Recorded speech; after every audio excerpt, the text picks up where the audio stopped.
സംസ്ഥാനത്ത് driving test പരിഷ്കരിച്ച് ഉത്തരവിറങ്ങി. പ്രതിദിനം driving test നടത്തേണ്ടവരുടെ എണ്ണം 30 നിജപ്പെടുത്തി. കാർ ടെസ്റ്റിന് നേരത്തെ ഉണ്ടായിരുന്ന എച്ച് ഒഴിവാക്കിയാണ് പുതിയ പരിഷ്കാരം.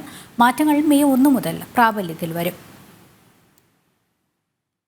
കാർ ടെസ്റ്റിന് നേരത്തെ ഉണ്ടായിരുന്ന എച്ച് ഒഴിവാക്കിയാണ് മോട്ടോർ വാഹന വകുപ്പിന്റെ പുതിയ പരിഷ്കാരം. പകരം സിക്സാക് ഡ്രൈവിംഗും പാർക്കിംഗും ഉൾപ്പെടുത്തും. ഇരുചക്ര വാഹനങ്ങളുടെ ടെസ്റ്റിന് കാലിൽ ഗിയറുള്ള വാഹനം ഉപയോഗിക്കണമെന്നും ഓട്ടോമാറ്റിക് ഗിയറുള്ള കാർ പാടില്ലെന്നും പുതിയ സർക്കുലറിൽ പറയുന്നു. 15 വർഷത്തിൽ കൂടുതൽ പഴക്കമുള്ള വാഹനങ്ങൾ ടെസ്റ്റിന് ഉപയോഗിക്കാൻ പാടില്ല. വാഹനങ്ങളുടെ റോഡ് ടെസ്റ്റ് റോഡിലൂടെ തന്നെ നടത്തണം. ഇരുചക്ര വാഹനങ്ങളുടെ ടെസ്റ്റ് റെക്കോർഡ് ചെയ്ത് സൂക്ഷിക്കണം. ഡ്രൈവിംഗ് സ്കൂളുകൾ കൊണ്ടുവരുന്ന കാറുകൾക്ക് ഡാഷ് ക്യാമറ നിർബന്ധമാകും. ടെസ്റ്റും ക്യാമറയിൽ റെക്കോർഡ് ചെയ്യണം.